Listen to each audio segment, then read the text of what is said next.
আপনারা জানেন 1971 জামাতের ভূমিকা।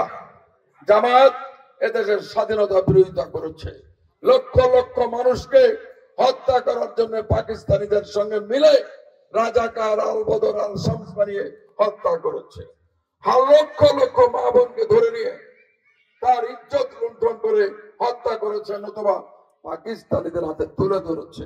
এ হলো একটা দুশ্চরিত্রবান দেশ বিরোধী শক্তি। তারা কি কখনো ইসলাম বিরোধী হতে পারে? বন্ধুরা আমার, ইসলামের প্রলোভন দেখায়, একটা মার্কার কথা বলে, এই মার্কায় ভোট দিলে আপনি বেহেশতে যাবেন। এ কথা কি কোরআন শরীফে লেখা আছে? কোরআন শরীফে 10 জন জান্নাতি সাহাবার কথা লেখা আছে। এই 10 জন ছাড়া 11 জনের কথা বলার অধিকার ক্ষমতা কোন মানুষের এই পৃথিবীতে নাই। আর উনি মার্কারটা ধরাই দিয়ে বলে বেহেশতে যাবেন। আরে ভাই, মানুষকে মিথ্যা প্ররোচনা না দিয়ে আপনি যে বেহেশতে যাবেন সেই সার্টিফিকেটটাকে দেখান।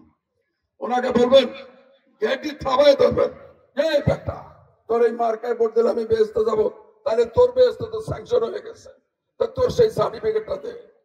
ধর্মের নামে যারা আপনাদেরকে ধোঁকা দিবে, যারা আপনার হৃদয়ে বিভ্রান্তি সৃষ্টি করবে, তারা মুসলমান কিনা সে বিবেচনা আপনারাই করবেন। বন্ধুরা আমার, সামনে নির্বাচন হবে। আমাদের নেতা তারেক রহমান অচিরেই দেশে ফিরে আসবেন। 31 দফা ঘোষণা করা হয়েছে। এই দেশ পরিচালিত হবে ইনশাআল্লাহ ব্রিটিশ মডেলে দেশ পরিচালিত হবে। কোন মা বোনকে কথায় কথায়, যেটা আমার মুসলমানদের ভিতর বেশি, তালাক আইন বাইন দিয়ে দিলাম, কানতে কানতে বাড়ি চলে গেল, ওই সিস্টেম আর থাকবে না। প্রত্যেকটা ফ্যামিলিতে একটি করে ফ্যামিলি কার্ড হবে। সেই ফ্যামিলি কার্ড হবে ওই ফ্যামিলির মহিলার নামে। আপনি তালাক দিলে আপনার ফ্যামিলির ফ্যাসিলিটি কিন্তু তালাক হয়ে যাবে।